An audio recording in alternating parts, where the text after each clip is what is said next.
OBR Straight Talk, episode 10. Hue Jackson's not here, baby.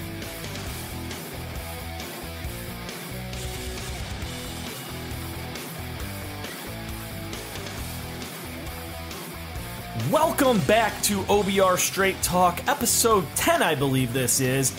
And I am Bob Evans, he's Scott Kennison, and everybody out there, the joke that I made at the end of our last show came true. The Cleveland Browns were absolutely annihilated by the Pittsburgh Steelers. Don't let that garbage time touchdown, make you feel otherwise. That was a shellacking. And the second part of the joke, that if the Browns were shellacked in Pittsburgh by the Steelers, Hue Jackson would not make it home. Well, he made it home back to Cleveland, but he did not last 24 hours.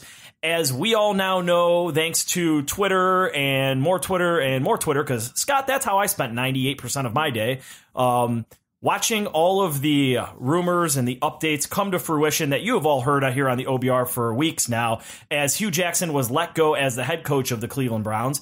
And then, to follow it up and not to be outdone, Jimmy Haslam and John Dorsey said, Haley, you want to cause problems? You want to create dysfunction in the locker room with Hue Jackson? You want to create your own issues? You can get the hell out of here, too, as the Cleveland Browns relieved Todd Haley of his offensive coordinator duties. So now we're without a head coach and an offensive coordinator. Greg, put your testicles in the sea gap. Williams is now the interim head coach of the Cleveland Browns. Freddie Kitchens, the running backs coach, has been promoted to offensive coordinator. He who has called one football game as an offensive coordinator, which was the preseason Game 4 against the Detroit Lions. Yeah, Monday was kind of busy, Scott. Hey, man, let me just throw this old chestnut of Cleveland sports and Cleveland football out there. You can't judge the guy yet because he's only called one game. Let's see what he can do. We got to see what we've got here in this guy before we talk about other offensive coordinators. You never know. Could be the next great big thing. Let's see what he can do. And in all reality, that's all you can do at this point. The season, we're at that point.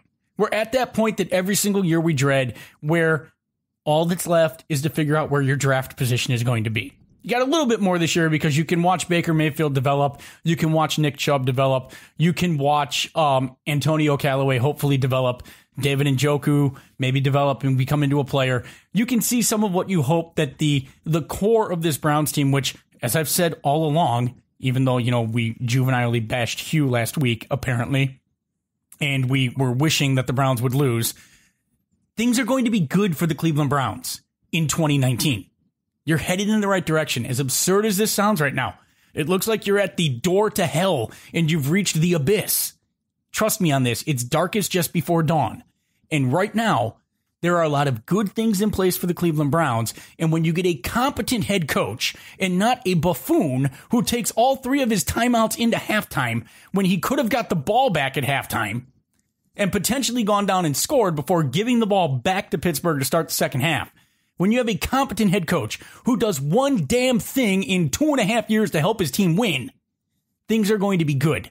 When you have the head coach who's not running around with a knife stabbing more people than Michael Myers in the back when they're not looking, you might get things done. Hue Jackson is the guy who, as I said last week, he's Oprah Jackson. You get thrown under the bus. You get thrown under the bus. You get thrown under the bus. You get thrown under the bus. He's gone. Hue Jackson's gone, baby.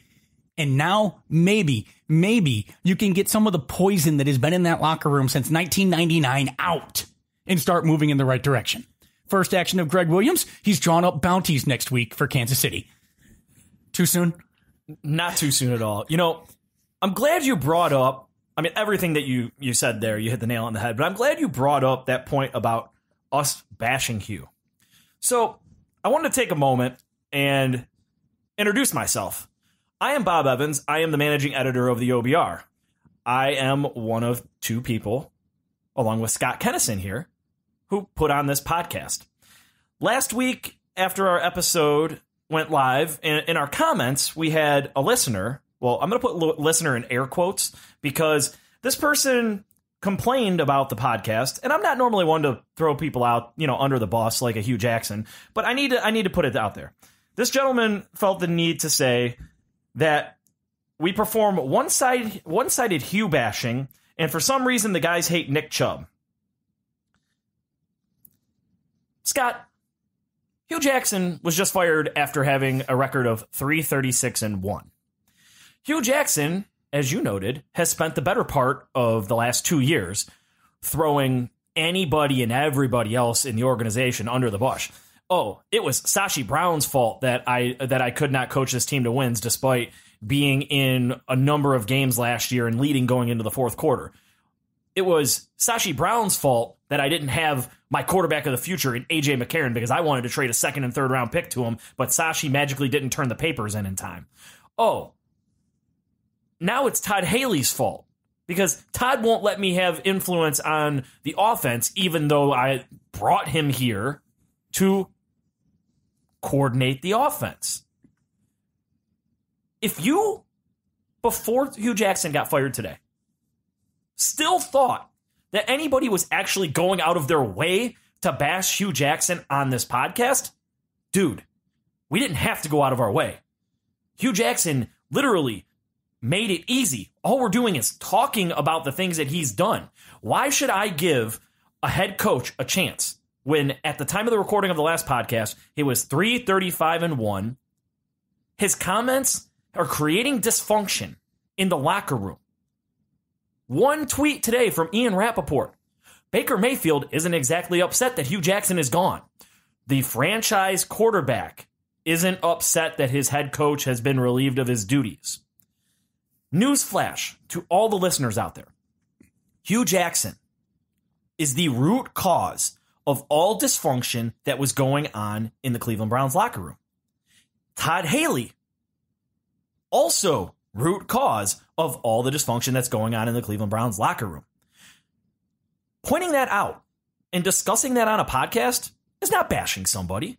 What it is bringing light to a situation that those of you that are subscribers of the OBR have known has been going on for quite some time, as our normal guest, Lane Adkins, has noted on numerous occasions in Rumor Central and on this podcast as our featured guest.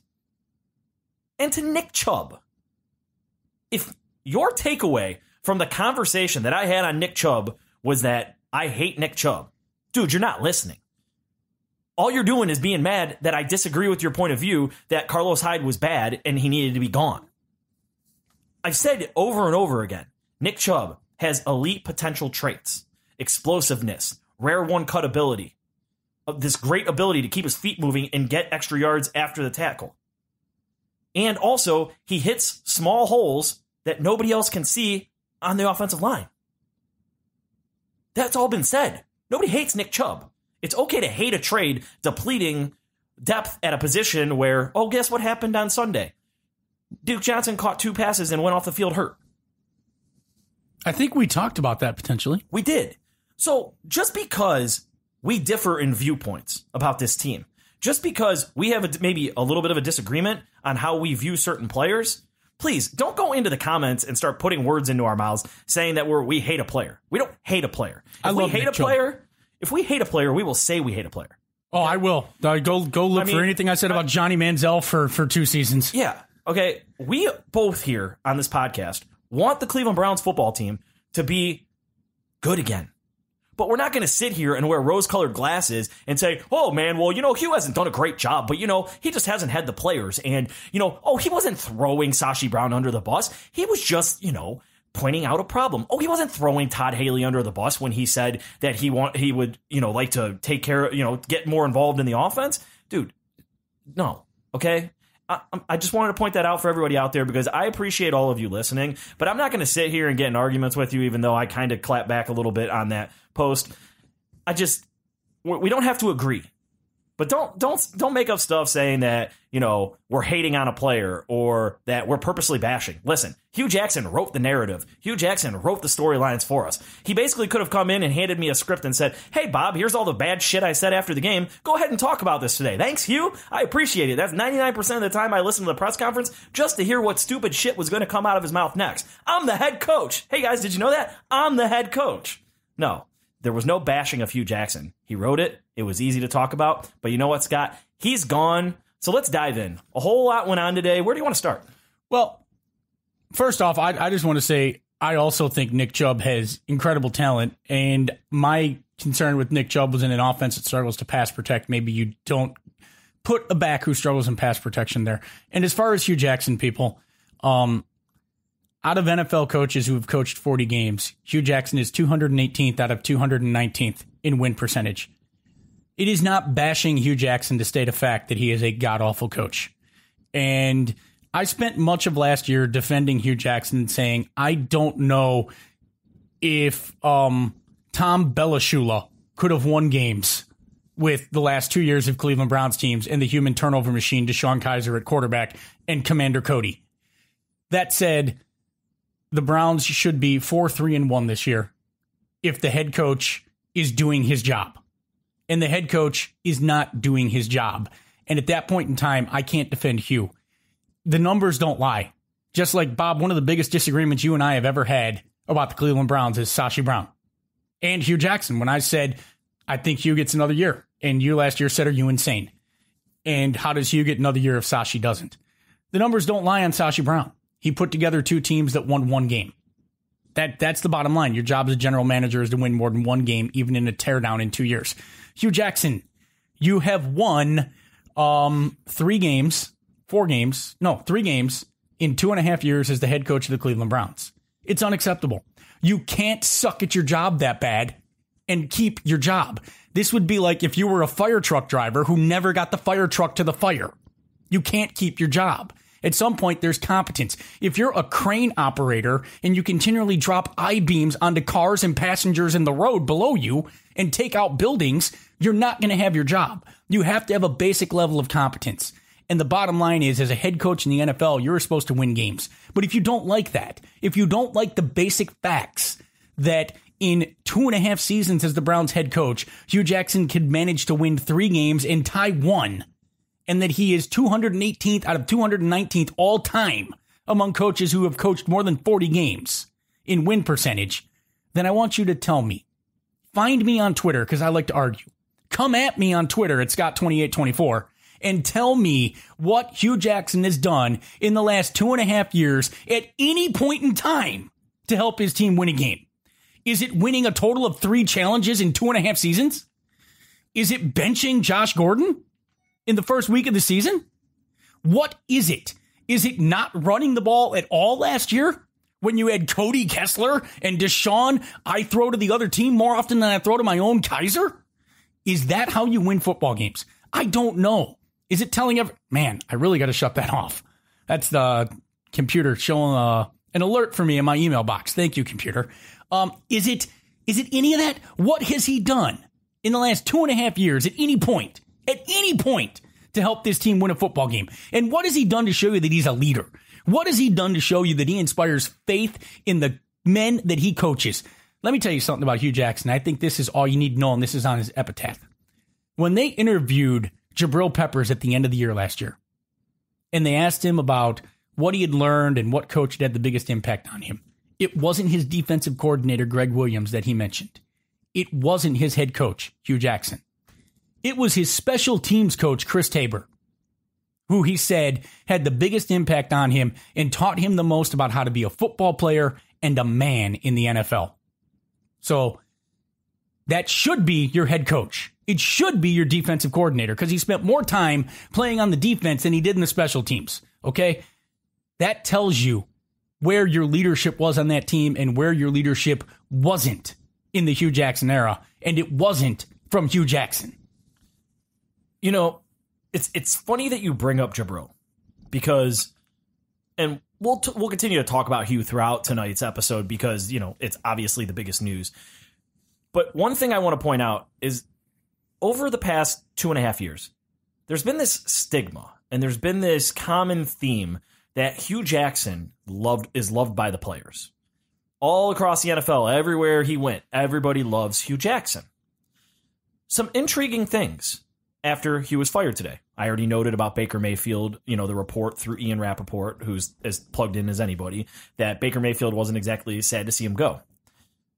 On Instagram, yes, I went here, Josh Gordon liked the NFL Network's post that or ESPN's or somebody's. He liked that Hue Jackson was fired. You know, often I think we get caught up in the fact that the biggest voices out there, your national media, your Adam Schefters of the world saying that all the players love Hue Jackson. Hue Jackson is a player's coach. Joe Thomas, I love Hue Jackson. He should get another year on his Tomahawk podcast. Eric Metcalf out there basically telling anybody and everybody on Twitter today that they can go pound salt because, they were coming at him about Hue Jackson, and he said, oh, we'll enjoy not winning another game this year, and so on and so forth. So there's a lot of louder voices in the community that support Hue Jackson. Notice that none of them are actually currently in the locker room with Hue Jackson. That's what stood out to me, because those who are in there this year and have seen how he's interacting basically with his back up against the wall, seen how he's interacting with Todd Haley, they're very, very quiet. Myles Garrett calls out the coaching staff after the loss to the Steelers because of the scheme that they used, which is pretty intriguing because he's basically calling out Greg Williams, and Greg Williams is now the head coach. But you just have these little things that you're picking up on through the season, right? And over again, these players are showing you a reflection of what's going on behind the scenes. If Aaron Rodgers, after a game, was asked a question, even after like a 3-game losing streak, about his head coach, do you think he would have kind of like deflected it and said, hey, we just need to go to work and we need to get better at doing what we're doing? No, he probably would have stood up and said, I support my coaching staff. I'm fully on board with everything that we're doing, and we just need to get better. Do you think that Tom Brady would deflect and kind of avoid a question about Bill Belichick? No. So that tells you everything you need to know with the way that these players have been answering questions about the coaching staff the last few weeks. Something interesting from Sunday's game, because obviously I don't think we need to talk about the game too much, but something, I want to go to Haley for a second. So I was excited about the Haley hire. He's done a lot in Pittsburgh, and obviously he had elite tools, there, Ben, AB, Le'Veon Bell, really, really nice, and Juju Smith-Schuster last year. A lot of really good talent. As I was driving over here, Chico was on 92.3 The Fan, and I heard him make a comment, and it's something that I thought about, and I've gone back to in my head over and over again since game one. The very first time we recorded the podcast, or the second time, I mentioned that it seemed like Todd Haley was calling the offense for somebody other than Tyrod Taylor. And then as Baker Mayfield has taken over, I've still noticed that it feels like Todd Haley is calling the offense for somebody other than Baker Mayfield. And then Chico pointed out tonight, and kudos to him if he even listens to this podcast. So if anybody from 92.3 is out there listening, tell Chico I said good job. He mentioned that Ben Roethlisberger last year actually went to the coaching staff and said, I think we should remove some of these 5 and 7 step drops and longer developing plays.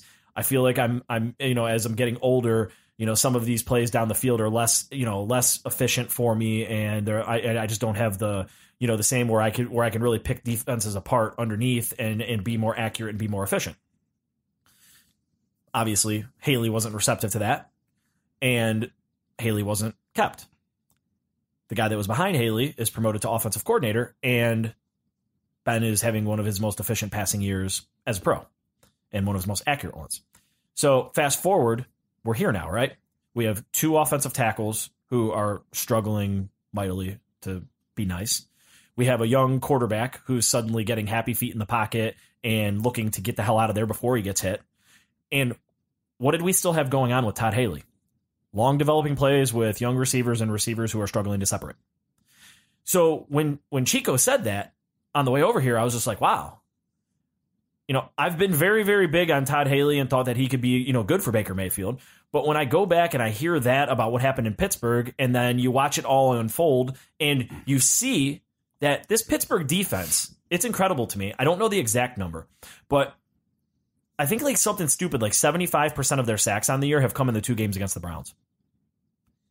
To me, that's a team and that's a defense knowing that they can pin their ears back and go back after our quarterback because they know the type of scheme that Haley is not going to adjust off of. So when people today, and this is where I'm going with all this, when people today say, well, why was Todd Haley fired? Number one, obviously because of the infighting and the dysfunction created between him and Hue Jackson. But 2, simply John Dorsey and company might have looked at this and said, our offensive coordinator isn't willing to change, isn't willing to adjust, and he's getting our number 1 overall quarterback, rookie quarterback, murdered back there and contributing towards the development of bad habits. You're getting to the point where you're starting to potentially hurt Baker Mayfield's development because of the fact that now he's running for his life and he's starting to look for the blitzer and the rusher rather than where the play is developing. And he's starting to see ghosts a little bit. I think Baker Mayfield is mentally tough enough to get through this and to adapt and to get back to being the quarterback that he knows how to be. But you need to help Baker Mayfield. You need to help him with some misdirection running plays. You need to help him with some quick hit passing plays. You need to be looking at the shorter drop and the shorter developing plays. You still have to mix in some over the top plays. I haven't seen them really try to do that with Antonio Callaway very much, and he's the guy to do that with. You need to be doing more rub routes. You need to be doing more of these underneath stuff where you're clearing space out to give Baker Mayfield easier reads. I like Todd Haley. Todd Haley is going to catch on as an offensive coordinator again somewhere in the league, and Todd Haley is going to be successful. Todd Haley has proven that if you give him tools, he can call an offense in the NFL at a very high level. Go look at what his overall offensive rankings have been since he's been in Pittsburgh. He's been out of the top 10 once, and that was his first season there. Todd Haley knows how to call an offense. Todd Haley didn't know how to call an offense for this team. I've said this before, and I'll say it again, and this is no disrespect to Rod Streeter, but it's going to come across as disrespectful to Rod Streeter because it probably is. Right now, aside from Callaway and Jarvis Landry, your wide receivers are guys that you signed after you signed Rod Streeter, who had been out of football for 2 years. Those are the guys you have catching the football. And Todd Haley is running an offense like he is still in Pittsburgh with NFL quality receivers instead of Landry, a rookie with inconsistent effort, and a bunch of guys who are going to be in Vince McMahon's XFL next year. Because that's where this is at right now. And Todd Haley isn't adjusting. Just like he didn't properly adjust the type of running back Carlos Hyde is. Nick Chubb isn't even the type of running back to run the running plays that Todd Haley wants to run. Todd Haley did not adjust to his personnel. That's a problem. That's not why he's gone, though. But that is why the Browns' offense has been stagnant and hasn't looked as good in recent weeks, because the tape is out there on what Todd Haley wants to do, and he's not changing it, and teams are keying in on that. Another big part of why this offense has looked terrible is that your tackles are just terrible. You have 2 turnstiles at tackle right now, and it's not working, and that's a real problem. And it's destroying what you can do as an offense. Todd Haley is gone, quite frankly, because you can't be an intriguer and you can't be part of the disruption in the locker room as a leader. If you're fighting as a leader with another leader, you're going to be gone. And Todd Haley couldn't rise above it. Todd Haley couldn't fall in line to Hue Jackson. And what makes you think Todd Haley was going to get in line behind Greg Williams? Is there anything that makes you believe that? Right now, what the Browns need in there is stability. And John Dorsey has made some mistakes, and I know people in this town for some reason don't like John Dorsey because he replaced Sashi Brown, and the love in this town for Sashi Brown is something I will never understand. I will never understand the love. I know he got us a lot of draft picks. I know he got us Myles Garrett. I know he got us some of these guys. There is a lot of love for a guy who put together the worst football team over a 2-year stretch that anyone has ever seen. But people don't like John Dorsey, and a lot of it I think is because he replaced Sashi Brown. If you were a Sashi Brown guy, you tend to not like John Dorsey. John Dorsey is at least doing one thing consistently over and over again. He's getting rid of the locker room problems. Josh Gordon, you're not playing by the rules. You think you're bigger than the team. You're gone. I don't care how much talent you have and how badly we need you. Des Bryant, you're not the right locker room attitude. We're not bringing you here. Hue Jackson, you're acting like a child. You're gone. Todd Haley, you're acting like a child. You're gone. Over and over and over again, John Dorsey is sending a message that I am the sheriff. We're going to be a professional organization, and we're not going to be this dysfunctional clown show that we have been for most of the time since 1999 and almost nonstop since Shermer left town. I mean, it's been an insanely dysfunctional locker room from that point on. I wouldn't know what it was like to cover a team and write about a team that didn't have dysfunction, to be honest. And John Dorsey right now is trying to get rid of that dysfunction. Whether it succeeds or not, I don't know. But I think when you're 2-5, 2-5-1, it's pretty clear that this is not a playoff season. And right now you're trying to salvage what you can develop out of Baker Mayfield for the rest of the year. And you can't tell me that Greg Williams is going to do a worse job than Hue Jackson. I can't believe that. It's physically impossible. I have a feeling that the players are going to come out like just wound up like a bat out of hell in this Kansas City game. Greg Williams is going to be in there like a friggin' lunatic all week in these guys. Like, it's Greg Williams' show. He's insane when he's just running half the team. What is he going to do this week? I mean, that defense has been fired up. I mean, say what you want to about how that game ended and what happened in the second half. That defense was lights out for a quarter and a half. That defense comes out of the block every week lit up. So what's that offense going to do under him too? You know, I'm glad you went that direction because, and I'm really glad you brought up the defense and the way it played, because I'm very, very concerned, and this is on Greg Williams, but it's also partly on John Dorsey. I'm very, very concerned with how quickly the defensive line in the front seven is breaking down in the second half of these games. The lack of a rotation and keeping Myles Garrett and Larry Ogunjobi and all of these guys on the field for as many snaps. I don't have the numbers in front of me. I wish I would have done it, but I think somebody said that both of them have already played more snaps than they did last year. And I get that Garrett was hurt, but we're in halfway point of the season. These guys have already played more snaps than they played all last season. Like, all the flurry of moves that happened right around the cut deadline and right afterwards were to move out guys like Nassib and Nate Orchard and Jamie Meter and bring in the Zettles and the Davises, like all of those guys. And I saw Anthony Zettel for the first time on the field was when they picked up the fumble and he was pointing the other direction.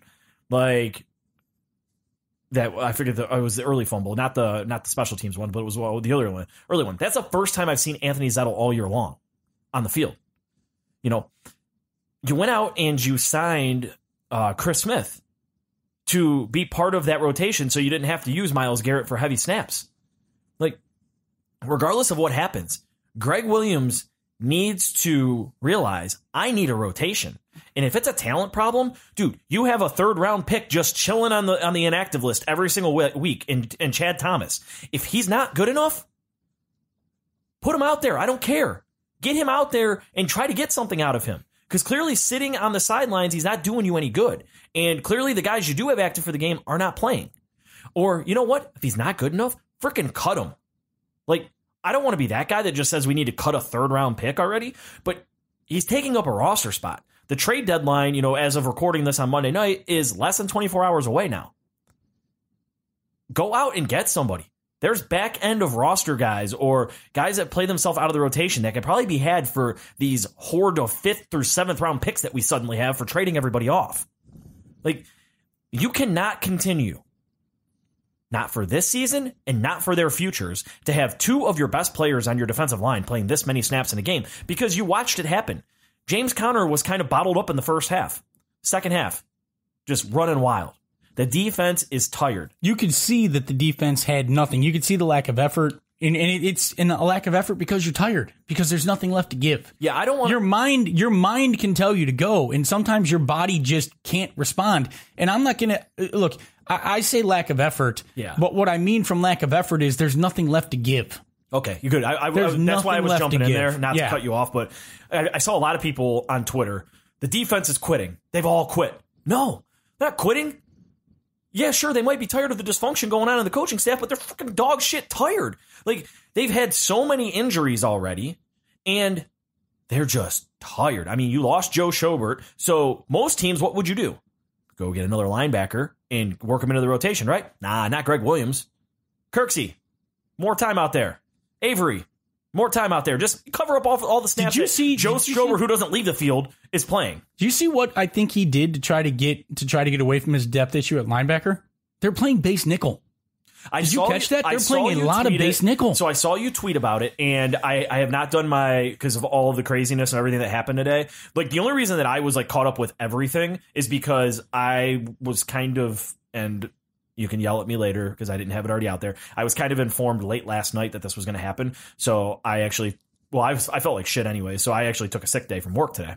And just because I knew it was going to be, I was not going to get shit done at work between being sick and the flurry of moves that were going to come today. So I knew about Hue. I didn't know about Haley. But anyways, so Yeah, I did not notice. I haven't done my film review yet. I'm going to do that tomorrow. But when I saw you mention that, I meant to ask Jake about it as well, and he mentioned that he saw something similar too. So I don't know how much base nickel they're playing, but what they were also doing with it wasn't a base nickel where you had both of your linebackers outside of the defensive ends. A lot of times I saw Kirksey and Collins lining up inside of the defensive ends. So what you're really doing was a base nickel with 2 middle linebackers. And I saw that a lot on first and second down, and I was like, this is pretty interesting. In a way, it makes sense because you're depleted at linebacker. And now you need to rotate some of those guys, and when you do go to 3 linebacker sets, at least you've got a fresh linebacker in there on that third set in Avery. We're going to see how that goes going forward because it worked fairly well in the first half, and I wonder if that's what Myles Garrett meant about changing your sets and your game plan up.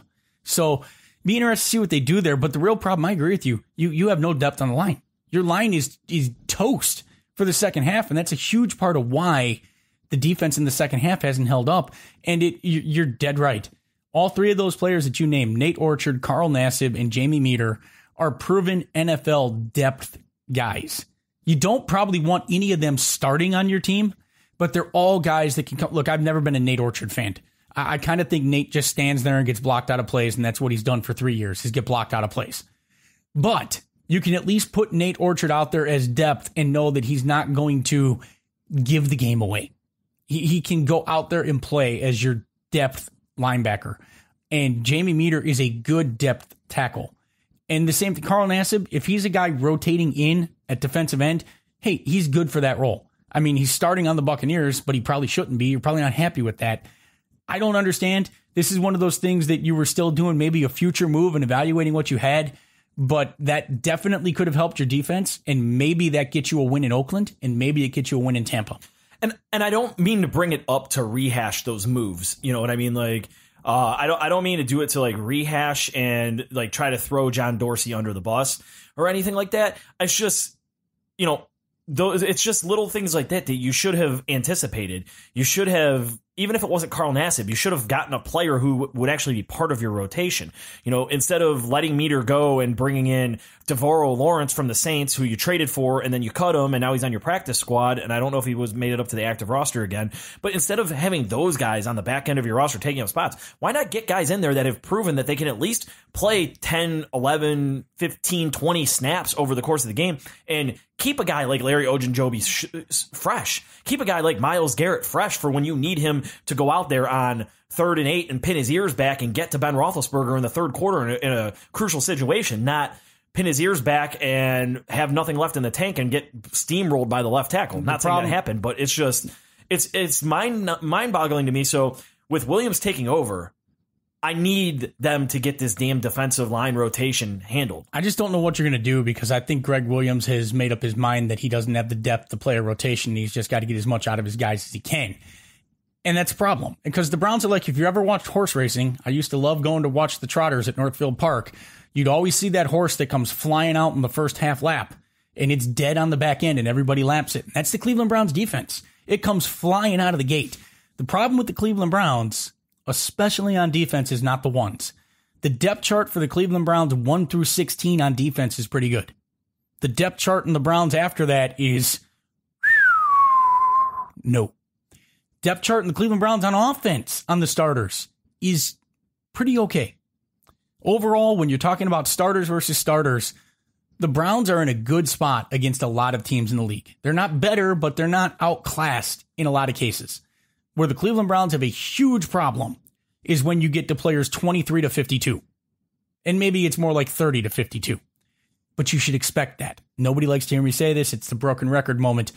You're talking about a team that went 1-31 over the last 2 years and a team that went 4-44 over the last 3. You have a hard enough time getting guys to fill spots 1 through 22. That means your depth guys are going to be a disaster. And that's why I said earlier this year, good things are coming in 2019 and 2020. Got to be realistic about this. And I have this argument, nobody wants to be realistic because nobody wants the season to be over before Halloween. And the season's over before Halloween, unfortunately. But if you're watching this team, you got to go out and look and say, what am I seeing that are possible pieces for the future on this team? And there are pieces. As much as I I'm surprised no one says I hate Antonio Callaway, because if there's a player I've been overly harsh on, it's Antonio Callaway. The kid has upside. The kid can be part of the long-term thing here. You can see the talent. And he's a rookie, and I'm not going to write him off because his effort's been inconsistent and his performance has been inconsistent as a rookie. There's upside there. Landry, that's a good wide receiver in this league. Is he an elite wide receiver? No, but he's a very good wide receiver. Njoku, as harsh as I've been on him, he has tons of upside if he starts to figure some of this stuff out. And he's not in his third season yet, so let's see what happens. That third season is the one where you can usually make a judgment. Nick Chubb, sky's the limit. There's a guy with elite potential. There's a guy who could be baby Marshawn Lynch. Elite potential out of him, okay? Baker Mayfield, you know what I said about Baker Mayfield. He changes everything. The sky is the limit with Baker. He's baby Favre. You have tons of potential on this team. Duke Johnson, especially on offense. You need to fix the line. You got a real problem on that line. Outside of Batonio, I'm not sure what you have. But there's a lot of good. And on defense, there's a ton of good. Even Jabril Peppers is starting to play better when you utilize him correctly. And Jabril Peppers last year was utilized completely incorrectly. There's a lot of good in this team. But there's not enough depth. Just stay the course. Get a head coach who's competent. And, we'll talk about that later on in the show. But, it's not as bad as it appears today. It really appears bad, but I don't think that in the long run, I think we'll be having a much different conversation next year.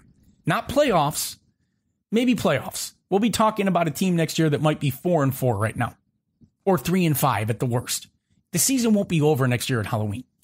So one thing, because I know we have to go ahead and welcome Lane in here to the podcast here in a sec, but I do want to point out that I don't want to put this all on the defense, Scott, because the offense, without Haley in the mix, is still going to have to get the job done. I think they only had something like 14 or 15 first downs against the Steelers in the entire game. The offense needs to get more efficient. Nick Chubb, for all of his elite talent and potential to be a game-breaking running back, 18 for 65. That's pretty Carlos Hyde-ish yards per carry there at 3.6. And no, I'm not bashing Nick Chubb. Didn't we kind of say that might happen? I think I said 18 for 47. Right. It's and again, it's not the state of the running back. It's the state and the reality of this offense right now. They're not efficient. They're not moving the ball. They're not able to capitalize on the takeaways that the defense is turning over at a historic rate right now. I forget the exact number, but they were talking about it on the broadcast. Like the number of takeaways, it's just unfathomable for a team to have this many takeaways and have only 2 wins and not be producing. I think it was something stupid, like maybe it was 40 points off of not even. It's like 18 turnovers and not even 40 points. Yeah, that's with the amount of turnovers the Browns defense have had. The Browns should be in the 20s now. The Browns should be 6-2. This team is turning the ball over at a rate that is almost unseen. They're number 2 in overall total defense. They're first against the pass, 25th against the rush. Okay, the defense has played incredibly well. It is a playoff caliber defense right now. If you get some help from your offense, it'll look better. Look, you should have been up 21-0. If not 21-0, you should have at least been up 13-0. You should have got a touchdown and 2 field goals off of those first 3 trips down there before Pittsburgh woke up. 17-0. How different is that game if it's 13-0 versus 6-0? How different is it 21-0? The crowd's out of it. Pittsburgh might be pressing. They might throw away some of their run plays because they know they got to play from behind. We've seen them abandon the run entirely earlier in the year against Kansas City. And you want teams to abandon the run against the Browns. They're number 1 against the pass. There's not a better pass defense in the league than the Cleveland Browns, which is absurd because we talk about how bad the guardian angel is leaving the middle open, but they're the number 1 pass defense in the league. And I'm sure someone can find a stat that says they're not, but and you'll find, however you determine that, one of the metrics said they were number 1 pass defense in the league. At any rate, you should be better than you are. The offense has to be more efficient. The offense has been absolutely terrible. But again, what do you expect when it's Jarvis Landry, an inconsistent rookie, and guys who you signed after you signed Rod Streeter? All right. Well, I think it's Lane time.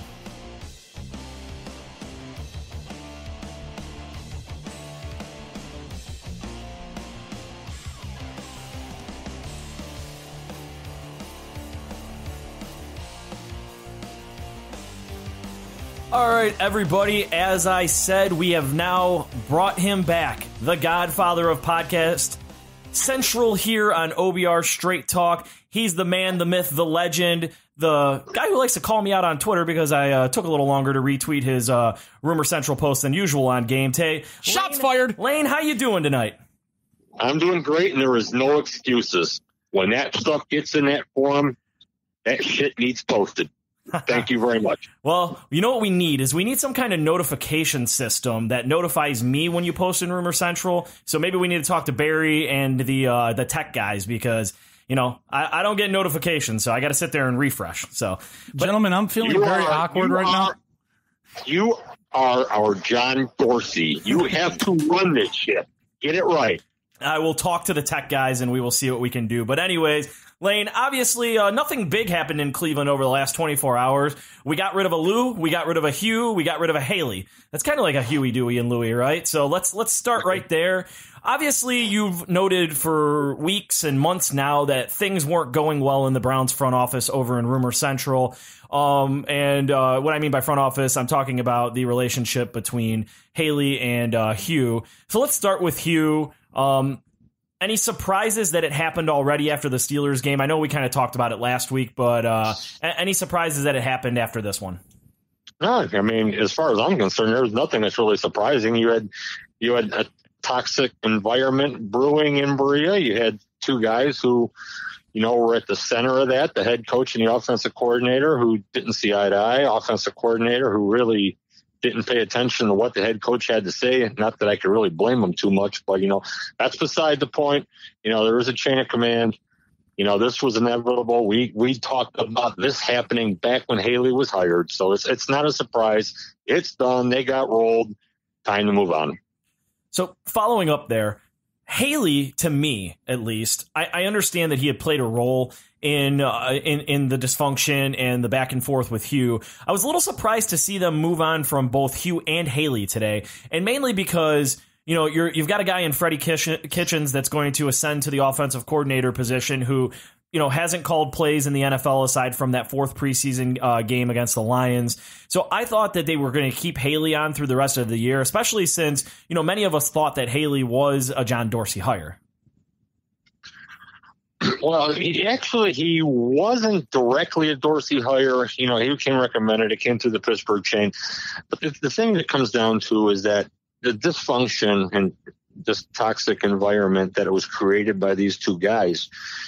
You know, this is where I feel Jimmy Haslam, D. Haslam, and John Dorsey were correct in just eliminating the elements before it could get any further. If you kept one of them, the finger pointing was still going to be there. You know, you're going to still beating on the chest. You know, I survived.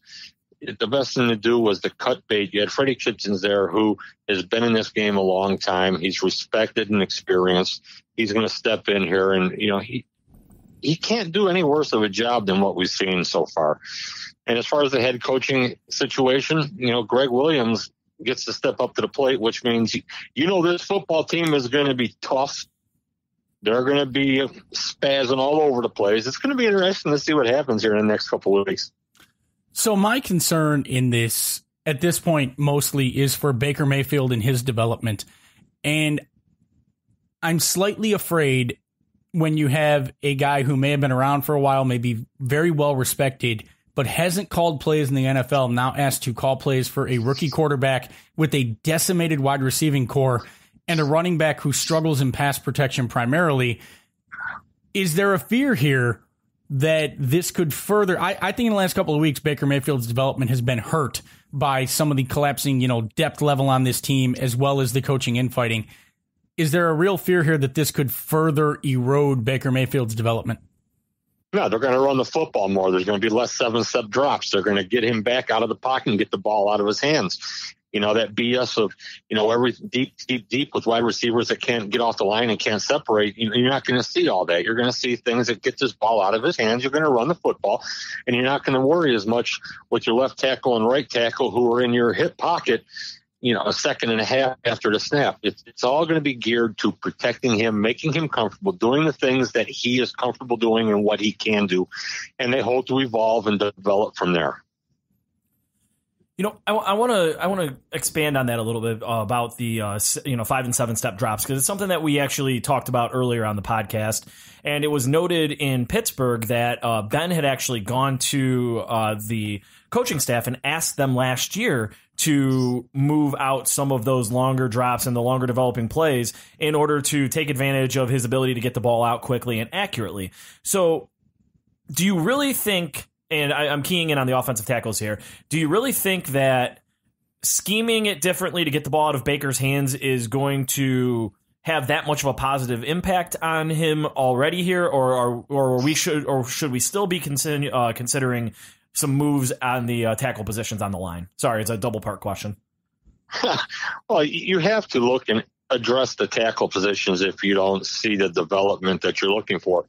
In the case of the Browns, you got an undrafted free agent at left tackle who, at times looks good and at times looks terrible, but the one common denominator is that he's always pushed back in the quarterback's lap. And you're seeing a lot of the same thing at right tackle. So you have to get the ball out of his hands. I had a guy who was blowing me up in Messenger telling me, you should be running more RPOs. Baker should be rolling out. Well, you have a problem with that when your tight ends are having a problem maintaining blocks and your tackles are getting blown up right back into your path. It's a difficult situation, especially for a rookie quarterback. And you can't have this kid just living on 5 and 7 step drops, hoping that somebody gets open. With a wide receiver core, it has a problem separating. It's just what it is. So, you got to get the ball out of his hands and let him do what he's comfortable with. And you got to get some receiving talent in here. What's going on with Hubbard? He was a much better. Was he this bad in Pittsburgh last year? Has he just regressed? Is it something with the offensive line blocking scheme? Is he covering for someone next to him? What is going on? Because he's terrible right now. That's a great question. And one of the things we should do is go back and look at the film and see what he had going on in Pittsburgh the previous couple of years to see if we see something different or if it's the blocking scheme. I haven't been able to get anybody to put a finger on us specifically to tell us, what's going on with him, or is there an issue that's beside just him playing? Is it a physical thing? We just don't know. It's not the guy that you expected to see lining up at right tackle for this team. I mean, I know he's supposed to be a technician and he's not supposed to be the mauling right tackle that you're looking for. I guess we got to go look. Maybe they had help for him in the backfield with protection. Maybe they were using a tight end. Maybe they were rolling plays away from him. Maybe it was something. But you thought that you had shorn up right tackle to the point that you at least had an NFL average competent right tackle sitting over there. And right now you don't. It's a coin flip as to who's doing a worse job right now, the undrafted rookie free agent or your veteran free agent signing that you spent some decent money on to go anchor the right side of your line. It's a disaster. It is a disaster, especially when you look at it, when you look with a rookie quarterback and you're seeing teams that are, stunning and running stuff to create interior pressure because they know that they can collapse the pocket from the edges. It makes everything that the Browns are trying to do, and it's not giving an excuse to the play caller, the rookie quarterback. It's just that when you have an offensive line that is getting pushed back in your face and you're not running the football, you don't commit to run the football, and teams know that they can tee off and not respect you, it just makes the game that much more difficult. And then when you got a rookie quarterback whose strength and excels on getting the ball out and accuracy, and we're looking at receivers trying to get vertical all the time, it's just a recipe for disaster. And I think that's where Todd Haley failed in what he did as the offensive coordinator here. Switching over to the defensive side of the ball, obviously we have Greg Williams taking over as the head coach of this football team, and he's going to be yelling at everybody, telling them to put their testicles in C gaps on a weekly basis. But I'm more concerned about what they're actually doing in those gaps on the defensive line, because to me, I know that we have played well in the first half against the run, but I watched Connor absolutely gash us in the second half. And I just want to know, Lane, when the hell is Greg Williams going to start to implement any sort of a rotation and stop gassing the hell out of Myles Garrett and Larry Ojejobi and Emmanuel Ogbah, keeping them on the field for as many snaps as they are? Well, it's unfortunate because Greg Williams is a guy who just relies on production efficiency and trusting guys, and he just has a problem getting those guys off the field. And it doesn't matter how good that they're in, how well they're playing. the significance of the snaps that they're playing is going to wear on your body as the season progresses, and you're looking at things that the guy isn't going to play as well. The guys are going to be more susceptible to injury. You have to get some of these other guys on the field and see what happens. I understand it. There's a concern because you want to generate edge pressure. You want to get pressure without blitzing because his scheme is all about blitz. That's why they're going to work out Junior Gillette, an outside linebacker, to see if he can help them create some pressure. But getting back to the point of the defensive lineman, you have these guys here. Some of these guys do not chop liver. They have some talent. You can say that there's a drop off between maybe a Larry O and Coley when you get to the next level of guys like Carl Davis. The only problem is that you still got to give these guys blows to give them an opportunity to regain themselves. And the other thing that factors into this whole picture is that the offense can't stay on the field long enough to give these guys the opportunity to catch a break, get a breather, get fresh. It's a compounded issue that starts right at the top and has flowed all the way to the bottom rungs of this team. Any chance we can get the music producer off of the inactive list and maybe into a football game anytime soon in third-round pick Chad Thomas? No. Wow. Okay, then. There's really nothing to say. He's just on a guy who's ready for prime time. Maybe an off-season of working on strength and conditioning, working on how the hand fighting, using leverage. Maybe at that point, yeah, but right now, no. All right. Switching over to what's obviously turned into a hotbed topic, and I know there's no answers in October, but I'd be remiss if I didn't ask you about potential coaching options for 2019. I know Haslam and Dorsey were basically saying we're worried about, Greg Williams in 2018 right now, but it's pretty obvious that they're looking forward to 2019.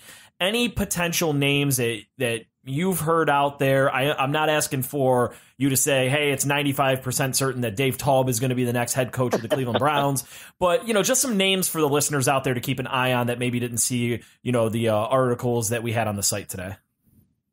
Just to be honest with you, I haven't even dug that deep into this picture to give you some legitimate names, something that has a little bit more substance than just the pure speculation that's out there. If you look at it, you go to anybody who has ties to John Dorsey or Elliott Wolf, Alonzo Highsmith. You look at guys like that, maybe some guys that were in the staff in Kansas City.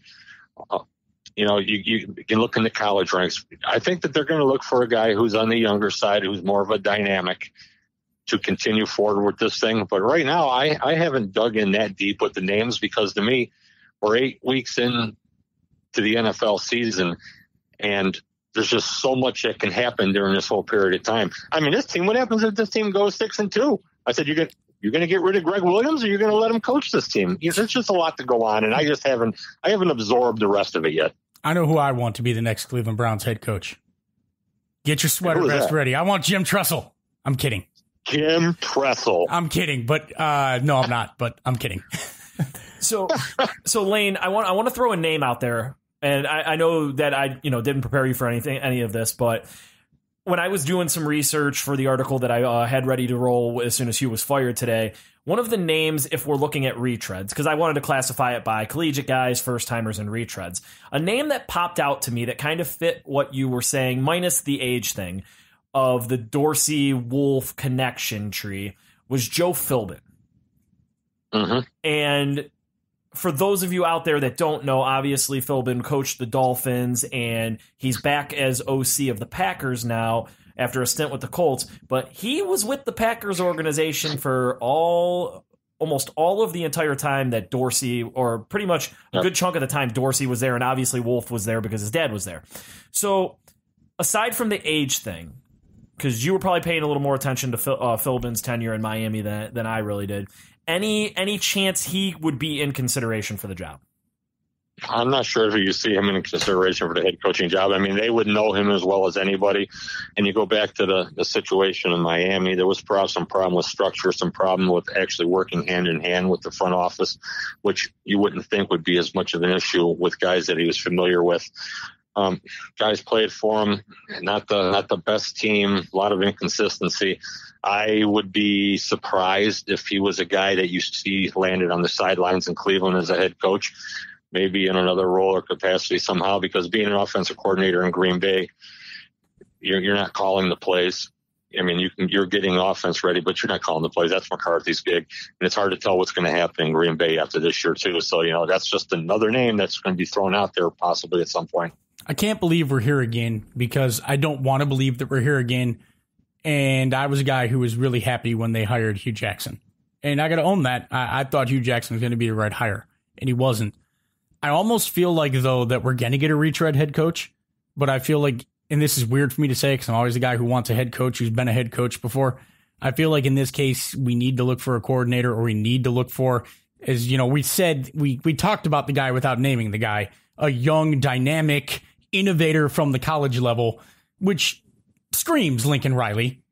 But do we go get, is that even, well, I know that's the fan thing out there to yell Lincoln Riley right now, but is that even a possibility? With knowing John Dorsey, does it seem more like we're going to go get someone who's been a head coach in the league before that he's an old school football guy? Go get someone who's done it before and bring him back. You go find like a Lovie Smith. Well, the thing is that he's an old school football guy, but he also understands too is how the game is changing and the dynamic of it. And young, innovative coaches are becoming the thing. They're a premium, and these are guys that you don't want to miss on. You say about a Lincoln Riley, you got a Matt Campbell, guys that are proving that they can command and lead teams, and you get a coach like that, you're not going to load up a staff of 32-year-old assistants. You're going to bring in some veteran presence as well on the staff. It's going to be interesting to see the direction that Dorsey goes, but it's not something that he is against. Hypothetical. You go get a college coach, and you can get any one coach out of the college ranks. Who's the guy you want right now? Oh, I'd go get Chip Kelly. No, I'm kidding. No. You have to look at guys like that. You look at a Riley. You look at a Campbell. What about a Dabo Swinney? Yes. You try to lure him out of Clemson? I thought about him over the last couple of weeks, and I just think that what he does and who he is and how he relates to his young guys, the college game may be the perfect spot for Dabo Swinney. I get what he's doing there, and it works. I'm just not sure if that translates to the NFL. Well, all right. Well, Lane, as always, thank you so much for coming on with us tonight. We really appreciate it. Thanks for all the insight and everything. And we will talk to you on Twitter. All right. We'll see you. Take it easy, guys. Thanks. Well, everybody, Lane Adkins, we just want to give a big thank you to him once again, for coming in and dropping that straight talk knowledge. Whole lot to unpack there, Scott. I want to start off right away. And before I actually go there, guys, Lane and I are just joking back and forth with each other. So don't take, I know Scott said, well, this is awkward, but we're just going back and forth about the little mini Twitter spat we had on Sunday because, it's a joke. We're just having fun. Don't worry. Oh, no, it's OBR drama. The managing editor and the senior Browns beat reporter at each other's throats, people. We're just messing with each other and giving each other a hard time. Lane and I have known each other for a few years now. So, all right. So let's pick right up there in the coaching staff conversation and mainly the future head coach of the Cleveland Browns. It's obviously going to be the most talked about topic here for the next 9 weeks that are remaining in the season and that into the offseason. Obviously, everybody wants John Dorsey to hopefully have Jimmy Haslam pretty much out of the process and let him pick his guy and create the staff in his model and get everybody on the same page. So I want to start there, Scott. The question's simple. Who are your two favorite potential candidates today at the end of October? Assuming that Greg Williams doesn't do a good enough job to hold on to the head coaching job and transfer it. Okay, one is bringing back Flip. I would love to see Flip get a chance as a head coach. He's been innovative offensively. You're looking for a guy who's younger, who's not an old school football guy, who might be able to key in on this changing game and get the Browns ahead of the curve instead of playing behind the curve. So Flip would be a great candidate. And then the other one, I know I sound like the raving fanboy here, but Lincoln Riley. And more than just the fact that he coached Baker Mayfield at Oklahoma. I can't believe I'm going to this point because I've always been the guy who said, bring me an NFL guy, bring me an NFL guy. The game is changing, and you're moving into a lot of these concepts of simplifying the game. You're starting to bring some of these air raid concepts to the NFL where you have run pass options, where you let the quarterback read the defense and choose whether it's a run or a pass based on what the alignment he sees. And if you bring a guy from college who's doing more of these simplified, less complex offenses, it especially helps with a young quarterback. And then you're just letting your athletes win. And if your athletes can win at the line of scrimmage and win initially, you can move the football. Innovators move teams forward. And sometimes you need to look forward and not in the past. And I can't believe this is coming from me, 3 yards in a cloud of dust, football really guy. If I can run the ball for 4.5 yards, why would I ever pass? But look at what Bill Belichick has done. A lot of what Bill Belichick did in New England, he said he was learning from Chip Kelly. He was learning from Chip Kelly, and that opened my eyes. Because if Bill Belichick can learn from that type of offense, then anybody can. And if you can bring someone up like a Lincoln Riley who can really relate to these players, bring a breath of fresh air, then that's what I think you look to do. Whether it's Flip or whether it's Riley, I think you have to look to a young guy who's an innovator, who's looking to do things differently and not a retread. There's some names that I wanted in the past that I'm not interested in now. I'm not interested in a head coach who's failed. I don't want to go get a Ken Wisenhunt. I don't want to go bring Lovie Smith back out of the college ranks. I don't want to go get these NFL head coaches who couldn't make it work. I don't want to see Norv Turner in another chance as a head coach. Okay. Go get me someone who has proven themselves as an offensive coordinator or as a head coach at the college level. And if you're at the head coach at the college level, someone who shows me that they can do things, produce players who can play in an NFL scheme, and bring me that guy. So you took my main number one in Flip. Like it's just, I think it's just too easy. You had a guy who got his first offensive coordinator opportunity here in Cleveland for a year and would have remained here if it wasn't for the blowing up of that was the Mike Pettin staff. They blew up the Mike Pettin staff, and he was just kind of like the 1 year, one and done offensive coordinator here. And then he went to Philly, and he's credited as being one of the 2-3. I mean, you call it was him, Peterson, and Frank Reich, but he was one of the biggest reasons why Carson Wentz was able to develop so quickly and turn into what he has become early in his NFL career here. And he's credited for it. And now he's in Minnesota with Kirk Cousins as the offensive coordinator. And we watched that offense just absolutely, look great pretty much this entire season. You have players excelling and getting better every single week, and your Adam Thielens and your Stefan Diggs of the world. And you have Latavius Murray coming in for an injured Delvin Cook and looking like the Latavius Murray of not 3.5 yards in a cloud of dust. It's just the things that he's doing in Minnesota right now, and their defense is taking a major step back, and yet they're still putting up the yards and looking like one of the most efficient offenses in the league. So Flip's my number one. And that's not a knock on Riley. I just don't think Riley's going to leave. Now, it's kind of interesting because his comments the other day sounded like, I'm staying at Oklahoma. I'm here for the long run. We're going to be good for a long, long time. And then he was asked again, and he made this little, and Twitter's going nuts with it, but he emphasized right now. And damn you, Lincoln Riley, you're going to make the next few months very, very intriguing on the message boards here at the OBR. But my second guy, and I don't get why he has not gotten more love than he has, is Pete Carmichael with the New Orleans Saints. I understand, I think we talked about, I think we turned off the mic for that, but we were talking with Lane a little bit off air about it and about how he's kind of more of a monotone guy. And he was here with the Browns back in, I think it was 2000. I know he was with the tight ends. I forget what other part of the offense he was with, but I just don't get, and I understand he's the offensive coordinator for a team who has their plays pretty much called by their head coach and Sean Payton. I just don't get how a guy has been the offensive coordinator, even if it's just in name, since like 2006 or 2007 with the New Orleans Saints, for all of the success they've had all of these years, and how he has not gotten a head coaching job when we've seen retread after retread, rehired and do a shitty job and then refired out of this league. And maybe, he's a guy that doesn't want to be a head coach, and he's cool with being an offensive coordinator for Drew Brees and Sean Payton. But to me, if I'm looking at a guy, and I'm going completely off the wall here, obviously, with Carmichael, but if I'm looking to bring in a guy and do the things, even though he's like in his mid-40s, and do the things that you described, right? Be able to install that dynamic offense, that ever-changing offense that is modeled off of the modern concepts of the game, well, that's Carmichael. Him and Peyton have been doing it in a room together for 11 years. Like, they've adapted that offense to continue to fit a guy in Breeze, who many people have compared Baker Mayfield to. They've developed a scheme that gets the ball out of Breeze's hands quickly. They've taken no-name players and turned them into studs. I mean, frickin' Marquez Colston was a 7th-round pick out of Hofstra and went on to 6 out of 7 years of 1,000-yard receiving seasons. You had guys like Joe Horn. You just had all these random guys that were just guys. And I know the key in everything is Drew Brees, but they designed an offensive system that got the most out of every single player that they ran out onto that field.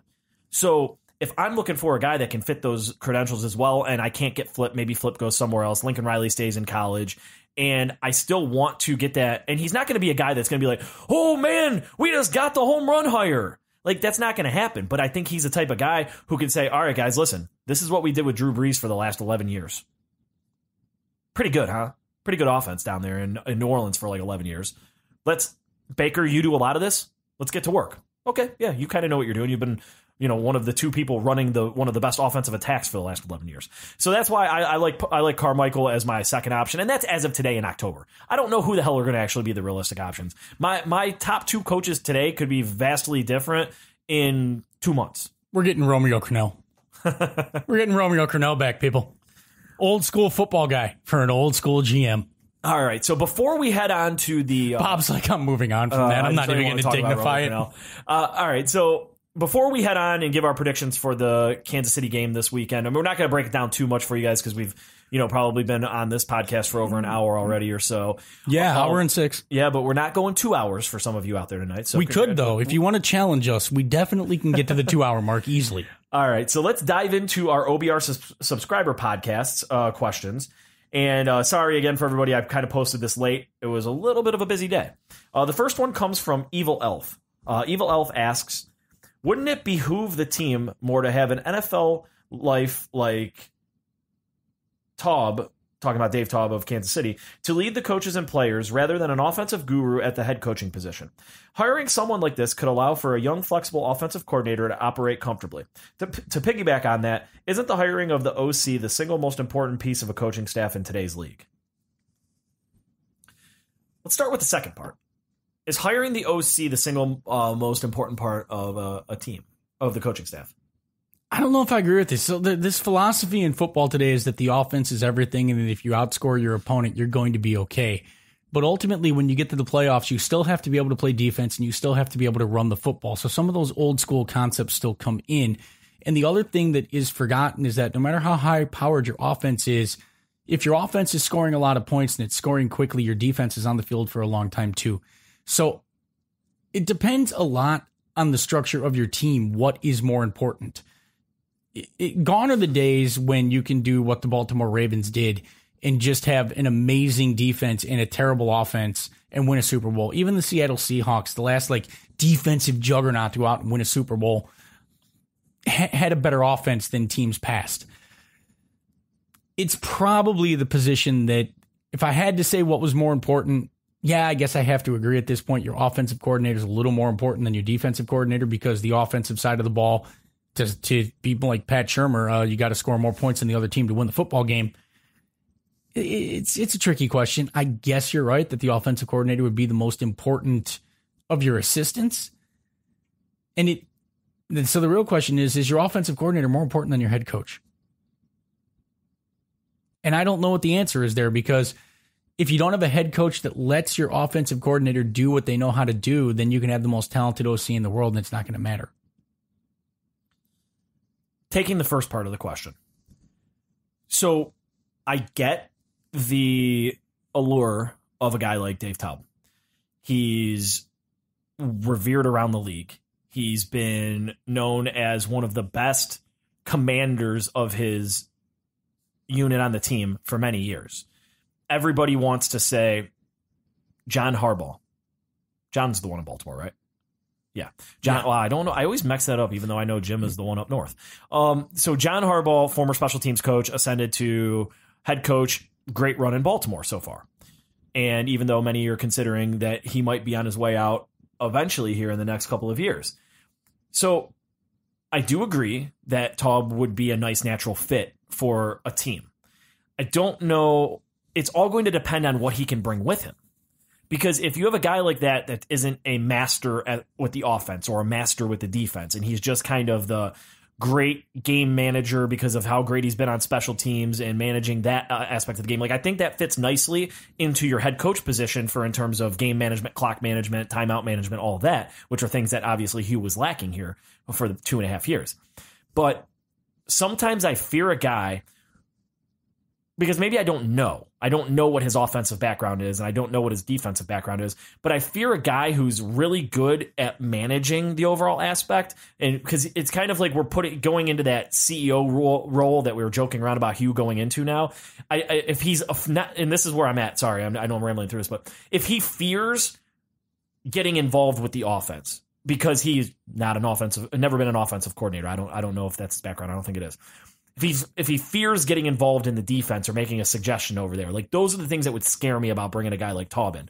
Not because, he's really good at managing the game and he's letting everybody just do their thing, but if he's sitting back and saying, I brought in this guy because he's my offensive guru. I really don't want to get involved there, even though I maybe see this.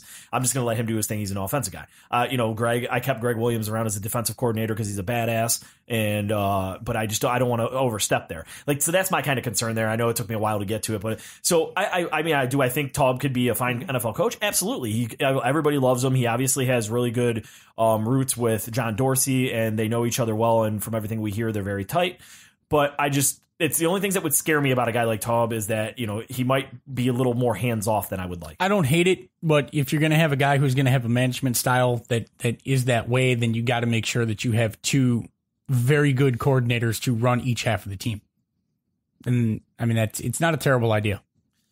All right. Our next question comes from W100BLY. I'm sure there's something in there, wobbly wobbly.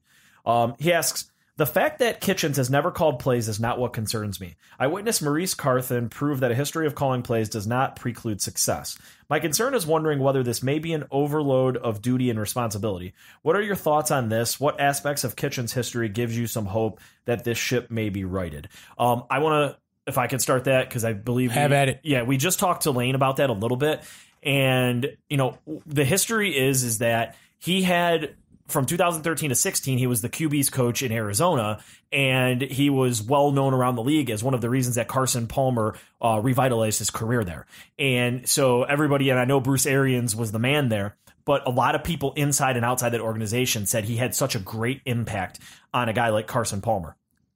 So fast forward to the Browns situation. Yes, he's never called plays before, but you have a guy like Al Saunders in-house, who many thought was going to be an interim head coach, who didn't end up becoming the interim head coach, but he's still there. And we all know he was the offensive coordinator for the greatest show on turf back in those days. So you have guys in-house that while, this is Freddie Kitchens' first time as being an offensive coordinator, they can help guide him on game day. They can help him in the whole week leading up to the game, developing that plan, helping with the script, helping with the game flow, helping him adjust on the fly. So going back to the root of your question, what about Kitchens' past makes me feel that he could be, have success? I think that you just have to look at that blueprint of those Cardinals teams. They were very efficient. They moved the ball. They got the most out of an older guy in Carson Palmer. They had a guy like Larry Fitzgerald who moved inside primarily to the slot in those seasons, and he was just dominating in there. They had David Johnson emerge out of nowhere. He was a third or fourth round pick, emerge out of nowhere to be one of the most elite and dominant running backs in the league. I think it was 2015 was his first year, but during that time period when Kitchens was involved in that coaching staff. And then he was moved to running backs coach because of his involvement with all aspects and all facets of the game. So I think that, and you have a guy that also, he's revered around the league again. He's a guy that everybody has considered, and there've been articles written about him and videos about how great of a guy he is, but also many people seem that he's a fast riser, and this could be step one for him. This could be showing out to the league that he can be a good offensive coordinator. And yeah, so that's what, for me, that's why I feel like Freddie Kitchens could be successful in this role. So let's just say that if you make it to coach at the NFL level, whether you're a quarterback's coach or a running back coach or a wide receiver coach, all of those guys can X and O. They understand the terminology. They understand the concepts. And to be fair, football conceptually is not rocket science. It's not something that is so far beyond the ability of the average human being to grasp that it's impossible for us to understand what's going on in an NFL playbook. It seems that way because we're not exposed to it and we're not inundated in the verbiage, but most of us could sit there and take a 16-week course at a college in NFL play calling and have a firm grasp of what's going on any NFL team's playbook. Now, that doesn't mean that we can go out and draw innovative plays and take over the play calling duties and do as well as a Todd Haley or a Kyle Shanahan. I'm not saying that any of us can be the next offensive guru and the next great thing, but when you get to the NFL level, you understand an offense. This is a guy who's been in the NFL for a long time. I can't tell you that he's going to be successful, but he has the track record. He has the experience in the NFL and around the NFL that it's logical that he could step forward and handle the play calling duties, especially with someone like Al Saunders to lean on. Next one, Newbie 03. I'd like to think Greg Williams brings some more discipline to the team, but will we see significant changes with how this team is coached and held accountable? Are position changes likely on either side of the ball? Specifically, can we see Corbett moved into the starting role at either tackle or guard, and Bitonio moved over to left tackle this late in the season? So let's start with more discipline to the team and significant changes on how the team is coached and held accountable. Greg Williams is a fiery head coach, and he's going to not be afraid of getting in players and coaches' faces. We saw that on Hard Knocks where he was, just attacking Todd Haley or clapping back at Todd Haley when Todd Haley was bitching about one of his players touching the quarterback. Greg just simply looked at him and said, block him, block somebody. Greg's old school. He's not going to be afraid to get in your face. He's going to hold people accountable. He's not going to be afraid to call somebody out. Is that the best management leadership style? We'll see. Everybody has different takes. Everybody responds to different managerial styles differently. So will we see people held more accountable and more disciplined? Sure. But you got to also remember, Greg Williams is a run him into the ground when he finds people that he likes, as Lane said, type of guy. So, at the same time, while he might hold his staff more accountable, they might come back to him and say, hey, Greg, you're running these guys into the ground. So I'm interested to see that dynamic. So I don't really have a good answer for you. Scott, do you have anything to add? I feel that you're going to get a short-term intensity burst on all sides of the ball from Greg Williams. And you might see this team commit less penalties next week because they're just absolutely afraid of having psychopath Greg Williams ream them out or make them run laps or whatever he's going to do to punish them. I think it will be a slightly more disciplined team. But I think it's one of those things that by the end of the year, even, it might have run its course and ran thin, because some people can play for a drill sergeant and work for a drill sergeant and they respond to it very well. But most people can't handle day in, day out a drill sergeant over their back screaming and yelling at them, because eventually it loses that shock value motivation. Positional changes. I don't see anything on the defensive side of the ball. Greg's been in charge of that all year, and we haven't really seen any movement there unless it was because of injury. Offensive side of the ball, about Corbett specifically. So Doug Deacon joined 92.3 The Fan earlier today, and when the guys, Adam and Dustin, asked him about Corbett, he made it a specific note to mention that he thinks that they're grooming him to be ready to take over for center next year. So to me, that says they're not really focusing on the guard positions with him. And maybe, I'm not saying that it won't happen, but the way that Deacon said it sounded like they're grooming him for center. So it just sounds like they're, punting him to next year for when they move on from J.C. Treader eventually, because they can let him go. So I don't really see any changes coming unless there's a trade of some sort. Like, unless they go out and acquire a new right tackle to replace Chris Hubbard, and then maybe they kick him over to left guard. I don't know what his experience is on the interior, and then they kick Bitonio out to left tackle. I don't think there's going to be any left tackles available. So I think that your best route is probably going to be acquiring a left guard or a right tackle before the trade deadline, and then doing it that way to move Bitonio out. So right now for Corbett, I don't see him coming back in, but I'm not ruling out the possibility there could be change in the offensive line. I don't think you're going to see major changes on offense, especially on the offensive line, barring an injury or, as Bob said, a trade, because at this point in the year, you're concerned on protecting Baker Mayfield and getting him through the season healthy, and shuffling your offensive line and having them learn to play together as a unit again with someone new next to them. puts Baker Mayfield at risk. You may think, how can the line play better and put Baker worse and put Baker Mayfield at more risk? Shaking up the offensive line and having these guys play next to someone new ruins their cohesion and their trust. And the offensive line is a lot about trusting the guy next to you is going to have his assignment and communication. And it's just one of those things that you really don't want to screw with midway through the season. You might see, if when he's healthy, more utilization of Duke Johnson.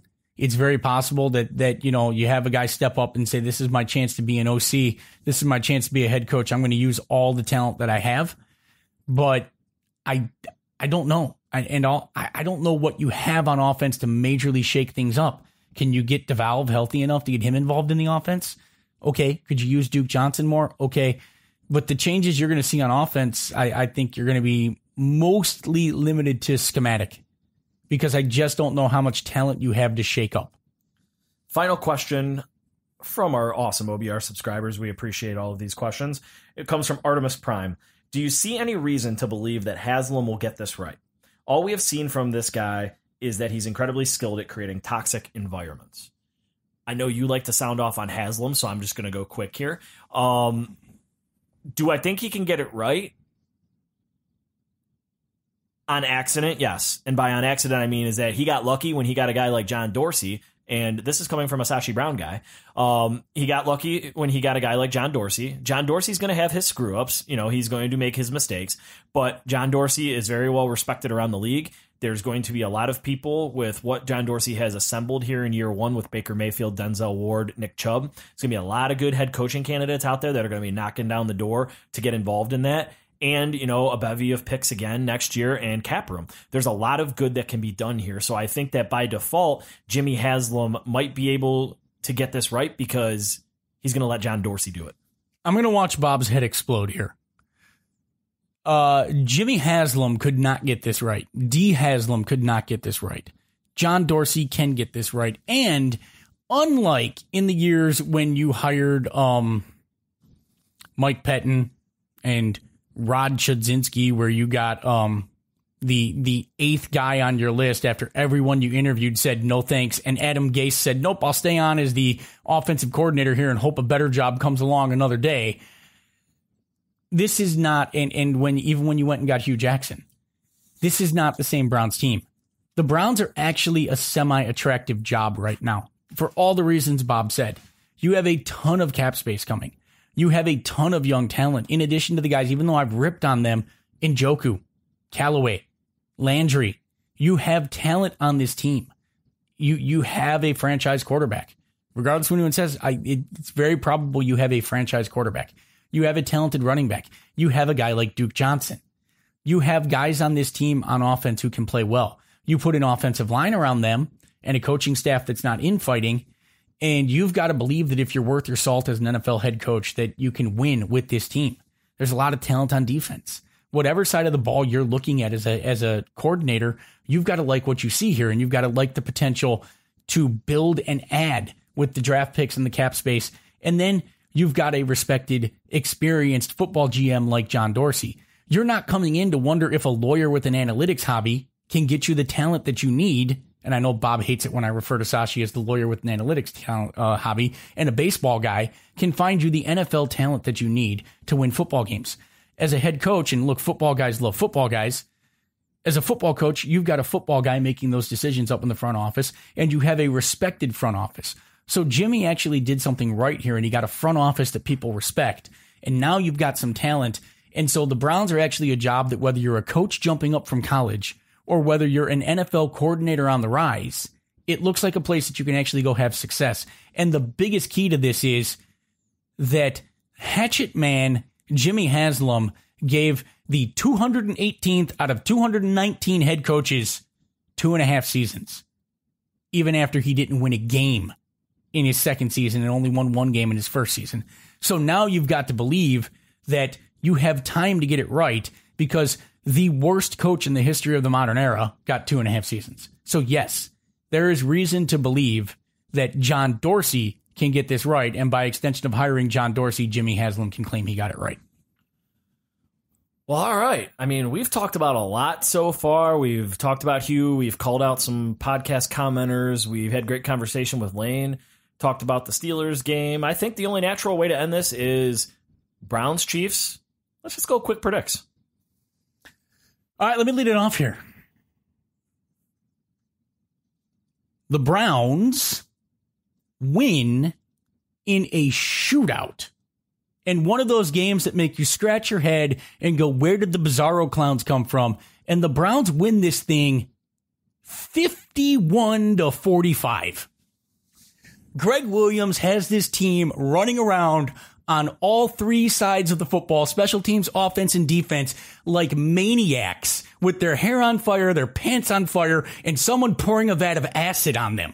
They think they've seen Jason Voorhees, Freddy Krueger, Michael Myers, and Chucky running around, and they're out there playing for their absolute lives. He's told the team that if they lose, he's left lions, tigers, bears, and alligators in the locker room, and they're not going to get out alive. And this team comes out and somehow, with Landry, a tight end that sometimes has feet for hands, and a bunch of guys that are going to be in the XFL, put up 51. It's the coming of age for Baker Mayfield. Greg Williams looks like a genius, and I know I'm insane, and I've lost all credibility, but the hell with it. I know that Baker Mayfield and Patrick Mahomes were part of one of the greatest shootouts in college football history, just a couple years ago. 96 is a lot for college football for a total points. I'm going to go a little bit under your 51-45 prediction. I'm going to say that the Browns lose this one, but it's an inspired effort for the team. I just think that, as we talked about earlier, with the way that the defense gets worn down, Kareem Hunt is an absolute stud, and I think that with Mahomes and all of the tools and all Tyreek Hill, Travis Kelce, like, this Kansas City Chiefs team just has every single element that we've seen beat up on the Browns defense when they were beaten up. They have the tight end that can beat you, the running back who can beat you. It's like that. It's almost like that Chargers. It's like the Chargers game all over again. Yeah. But I'm going to say that because of what you said about Greg Williams leaving Tigers and all of that in the locker room, that this offense. I found a T-Rex. This T-Rex will eat you if you do not win this game. I've got velociraptors in here. They're going to play a little bit more inspired, and so I'm going to go with a 31-24 final. Kansas City wins, but it is a fun game, and it comes down to a fourth quarter touchdown drive from Patrick Mahomes. But it's a very inspired effort, and we all feel a little bit better about the offense moving forward. You don't want to be eaten by a velociraptor? Man up and punch it in the face. Listen, if I'm being realistic, Kansas City wins 48-13, but I'm not being realistic, so I'm believing in Greg Williams' motivation. All right. Well, on that note, we have a whole lot of points being scored. So if you guys play fantasy football, daily fantasy football, I guess load up on your Browns-Chiefs stacks. Many of you out there probably don't know what I'm talking about. Don't blame me if it doesn't work. And blame Scott on Twitter when it doesn't work. Don't. But all right, the real Bob Evans. I'd like to thank you all for listening to this episode of the OBR Straight Talk. Big thank you to Lane for joining us. Scott, as always, thank you for delivering the hottest of hot takes. Remember, I'm just an idiot fan. Just an idiot fan who got everything right tonight, knock on wood, when it goes to editing. And then from there, don't forget to subscribe and leave positive reviews, because that's the only way that we climb the boards and overtake the other imposter podcasts out there. I'm kidding. They're all great, but for the most part. On that note, everybody, and I could say this with full confidence, and I'm not rooting against the team this week. Go Browns.